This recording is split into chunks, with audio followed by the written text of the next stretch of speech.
Įsivaizduokite pasaulį be elektros. Įsivaizduokite savo namus be šviesos, be šilumos, be visų patogumų ir pramogų, prie kurių mes esame taip įpratę. Sunku patikėti, tačiau žmonija taip gyveno kone visą savo egzistavimo periodą. Ir tik vieno vizionieriaus dėka šis komfortas mums tapo tokiu įprastu. Tai yra istorija apie pamirštą išradėją, kuris pasauliui atskleidė kintamosios elektros srovės technologiją, kurios dėka dabar mes gauname nuolatinę ir nenutrūkstamą energiją į savo namus. Tai yra istorija apie tinkamai neįvertintą genijų – Nikolą Teslą. Nikola Tesla gimė 1856 metais Austrijos imperijoje, kunigo ortodokso šeimoje. Būdamas vos 5 metų amžiaus, Tesla savo akimis regėjo, kaip jo vyresnysis brolis nelaimingo nutikimo metu žuvo. Tai buvo vienas iš svarbiausių Nikolos gyvenimo momentų, po kurio jis savo galvoje pradėjo matyti keistas vizijas. Šios vizijos buvo ir bauginančios, ir jaudinančios. Jos privertė mane jaustis taip, lyg būčiau išrinktas dėl kažko ypatingo. Pradėjau tikėti, kad turiu dovaną ir kad man lemta nuveikti kažką didingo savo gyvenime.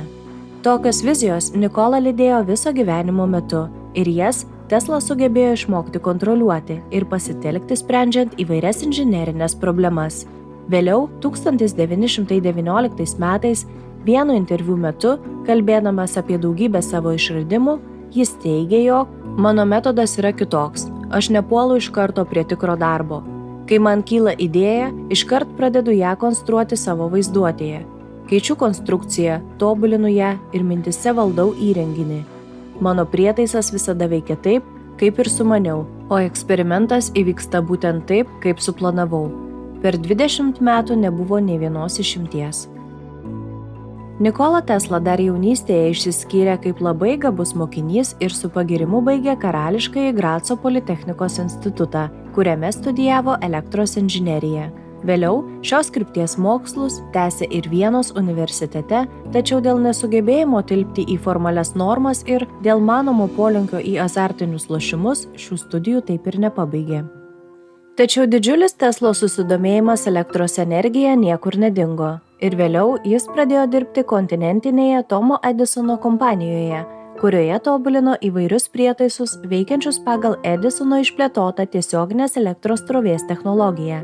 Vadovybė greitai pastebėjo neišnaudotą jauno inžinieriaus talentą ir jau po 2 metų jam atsirado galimybė persikelti į tuometinį inovacijų pasaulio centrą New Yorką. Čia jis susipažino su žymiu išradėju Tomu Edisonu. Abu vyrai žavėjosi vienas kito genialumu, tačiau tarp jų kilo esminis nesutarimas.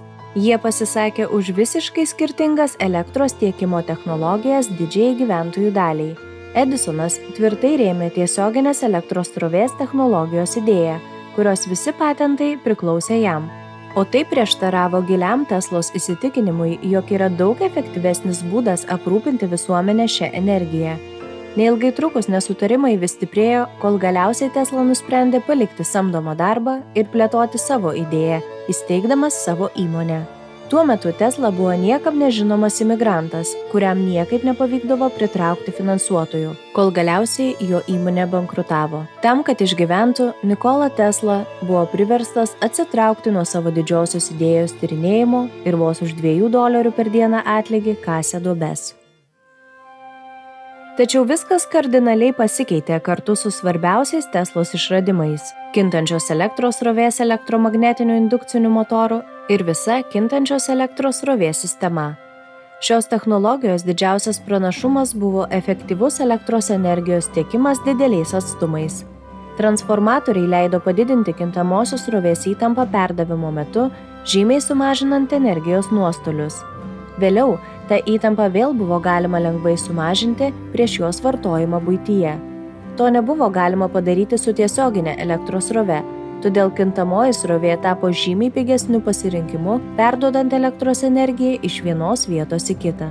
Kintamosios elektros srovės varikliai, generatoriai ir transformatoriai taip pat buvo paprastesnės sandaros ir mažiau gendantis, lyginant su tiesioginės srovės analogais. Be to, tokia naujoji srovė leido tiekti elektrą didžiuliams teritorijoms su daugybė namų, galinčių prisijungti prie to paties tinklo. Tai buvo žymiai universalesnis sprendimas buityje, kadangi kintamąją srovę buvo paprasta pritaikyti įvairiuose įrenginiuose, nuo silpnų lempučių iki stiprių suvirinimo aparatų. Ši naujoji Teslos elektros technologija sukėlė vadinamuosius elektros srovių karus. Tomas Edisonas, nenorėdamas prarasti visos turimos elektros rinkos dalies, įvairiais būdais stengiasi diskredituoti kintamosios srovės saugumą bei stipriai neigė jos pranašumus.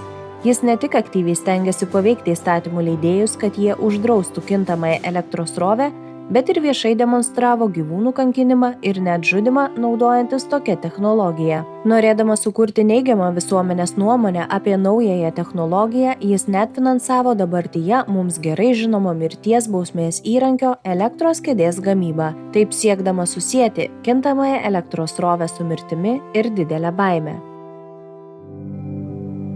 Teslos kintamoji srovė atkreipė verslininko Džordžo Westinghouso dėmesį. Jis iš karto įžvelgė šios technologijos pranašumus ir galimybę nukonkuruoti Tomą Edisoną energijos tiekimo srityje. Westinghousas iš Teslos nupirko kintamosios srovės patentus už $60,000 JAV. Pasamdė jį konsultantų už daugiau nei $2,000 per mėnesį atlygį ir susitarė dėl honoraro už kiekvieną parduotą elektros energijos vienetą naudojant kintamąją elektros srovę. Vėliau Westinghousas ir Tesla sunkiai dirbo drauge, siekdami įrodyti šios technologijos efektyvumą, ypač Edisono priešiškų konkurencinių pastangų kontekste. Galiausiai jiems pavyko tai padaryti, nors konkurencinė kova ir buvo baigta, tačiau dėl didelių investicijų reikalingų diegiant naują technologiją, Džordžo Westinghouso įmonė atsidūrė ties bankroto riba. Sparčiai populiarėjant naujai technologijai, didelę problemą kėlė Teslos honoraras, priklausantis jam už kiekvieną parduotą elektros vienetą. Westinghousas bandė persiderėti su juo ir Tesla, jausdamas didžiulį dėkingumą Westinghousui už jo pasitikėjimą ypač sunkiu momentu, suplėšė turėtą sutartį, taip atsisakydamas visų savo ateities honorarų. Jis sutiko su vienkartinė vos $216,000 išmoka už visus savo kintamosios srovės patentus. Taip Tesla tapo finansiškai nepriklausomas ir galėjo savo dėmesį skirti tolimesnių idėjų plėtojimui. Manoma, jog ilgiau išlaikęs ir tinkamu laiku pardavęs šiuos savo patentus, jis galėjo tapti pačiu turtingiausiu žmogumi Žemėje, nes kintamosios srovės technologija greitai išplito ir tapo standartinė, bei naudojama kone visuose elektriniuose prietaisuose iki pat mūsų dienų. Vėliau sekęs laikotarpis tapo Teslos išradimų aukso amžiumi, o per visą savo gyvenimą jis užregistravo daugiau nei 300 patentų, tarp jų neoninės šviesos, svarbus indėlis į rentgeno technologijos plėtojimą ir jo pritaikymą medicinoje, Tesla ritė bei daugybė kitų. 1898 metais Nikola Tesla pademonstravo revoliucinį išradimą – radijo bangomis valdomą laivelį. Šis neįtikėtinas įvykis, nustebinęs visus žiūrovus, pademonstravo bevielio ryšio potencialą. Laivas judėjo be jokio matomo ryšio su valdymo pultu, sukeldamas spėliones apie telepatinio valdymo galimybę. Tesla įžvelgė labai plačias radijo bangų panaudojimo galimybės ir tikėjo, jog jomis įmanoma bevieliu būdu transliuoti ne tik informaciją globalių lygmenių, bet ir belaidžių principų perduoti elektros energiją. Nors Tesla tęsė darbus radijo bangų srityje ir sukūrė daugybę naujų patentų, tačiau 1901 metais italų išradėjas Guglielmas Marconi pirmasis atliko tarpatlantinį radijo bangos perdavimą. Tai Marconi išgarsino visame pasaulyje ir vėliau pelnė jam Nobelio premiją fizikos srityje.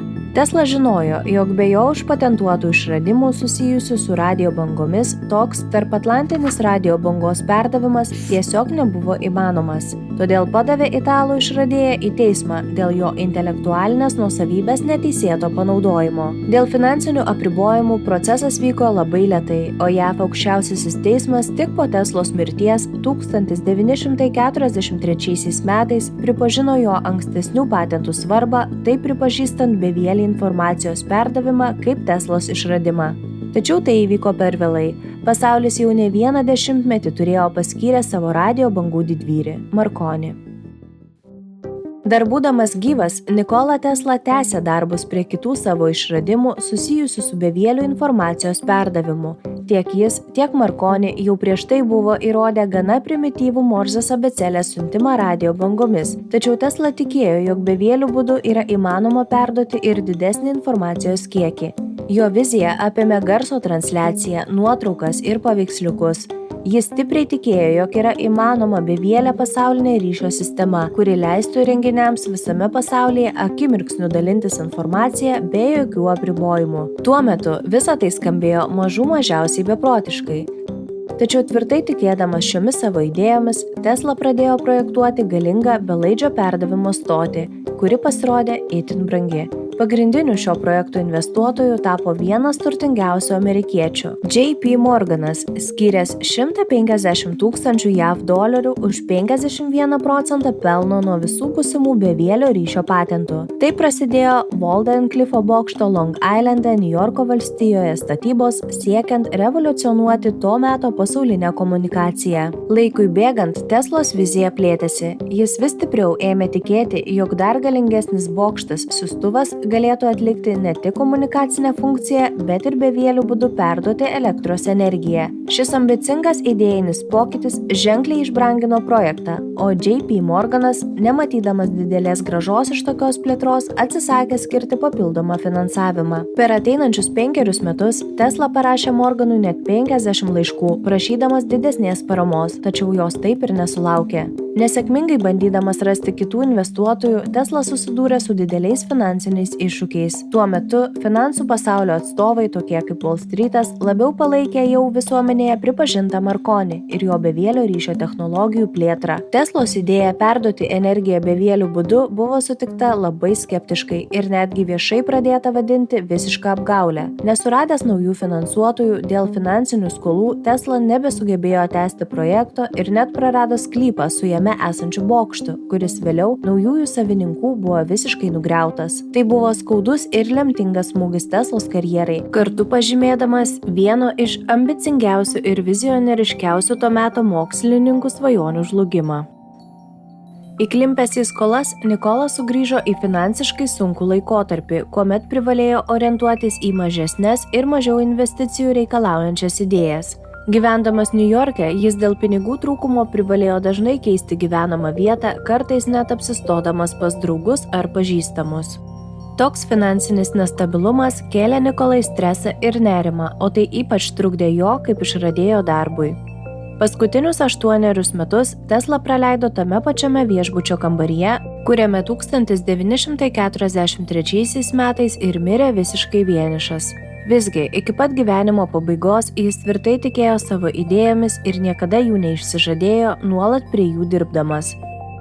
Po Teslos mirties JAV valdžia konfiskavo visus jo kambaryje rastus dokumentus. Manoma, jog didžiausias susidomėjimas kilo dėl jo anksčiau minėtos mirties spindulio ginklo technologijos, kuri galėjo sutelkti milžiniškus energijos kiekius į itin koncentruotą spindulį. Nors JAV valdžia teigia neradusi jokių technologiškai ar strategiškai svarbių dokumentų, vėliau į situaciją įsikišo FTB ir atliko atskirą jų vertinimą. Dar daugiau mistikos šiai istorijai suteikia tai, jog po viso to dokumentų likimas tapo visiškai neaiškus, jie tarsi išnyko. Įdomu ir tai, jog iki pat šių dienų dalis Nikola Teslos dokumentų yra vis dar įslaptinti JAV vyriausybės, kurie atsisako juos paviešinti. Todėl mes galime tik spėlioti, kas ten slypi.